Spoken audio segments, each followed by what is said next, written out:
Well, thank you very much for the invitation to come and speak again. I think it's been 2 years since I was here last. I thought what I'd talk about today is how the Ice Bucket Challenge money that was raised has been spent.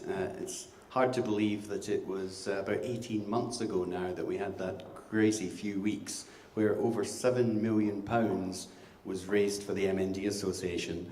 And about 4 million of that is going to be spent on research on a number of initiatives.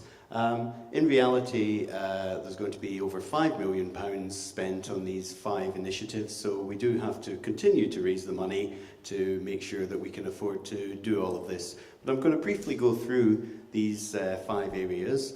The first one is something called Project Mine, which is a big international genome sequencing study, one of the biggest in the world, and that's really all about trying to understand the causes of motor neuron disease. Kind of linked to that, there's some work that we're going to do developing what we call stem cell models, induced pluripotential stem cells, so we can mimic in the dish what's actually occurring in the patient. One of the big areas, big challenges in trying to develop effective drugs for MND is we need to be able to diagnose the disease more rapidly. We need to be able to predict how the disease is likely to progress within any one individual. And to do that, we need what are called markers of the disease. And we're going to be investing in a big initiative called Ambrosia, which is going to be collecting samples from 900 people with motor neuron disease through the course of their disease. Of course, I'm delighted that we're also going to be putting some of the money into a drug trial, the Miracles trial, which is going to be held in France and the United Kingdom, and is going to be testing a drug called interleukin-2. And then finally, if I've got time, I'll say a little bit about an initiative that we're involved in very early stages called NeuroMap, the Neuromedicines Acceleration Program.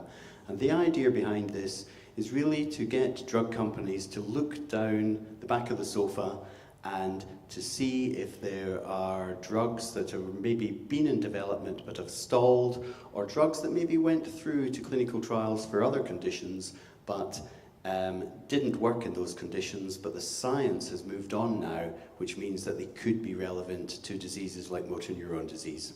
We are now, as part of Project Mine, going to sequence 22,500 genomes. Now, even a decade ago, the cost of sequencing a single genome had gone down to a mere $100 million.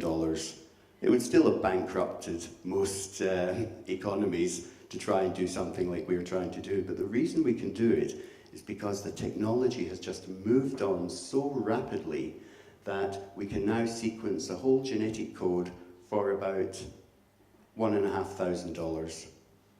So we've gone from hundreds of millions or even billions of dollars to thousands of dollars in about 20 years. And the reason I put this graph up, this shows the number of scientific and medical research papers that have been published in motor neuron disease since just after the war. And you can see for many, many decades, it just kind of bumps along the bottom here. And then it starts to rise in the early 1990s, and it's just going up at an exponential rate.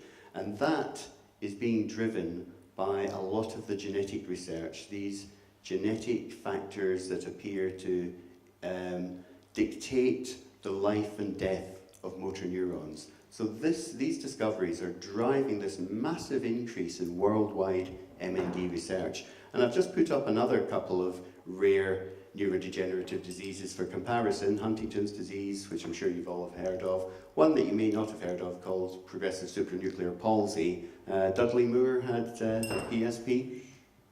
And you can see that they are starting to rise, so there's more research going on into neurodegenerative diseases than ever before.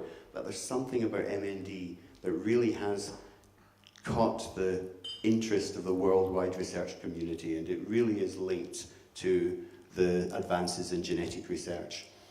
So we decided that we would join something called Project Mine at a very early stage.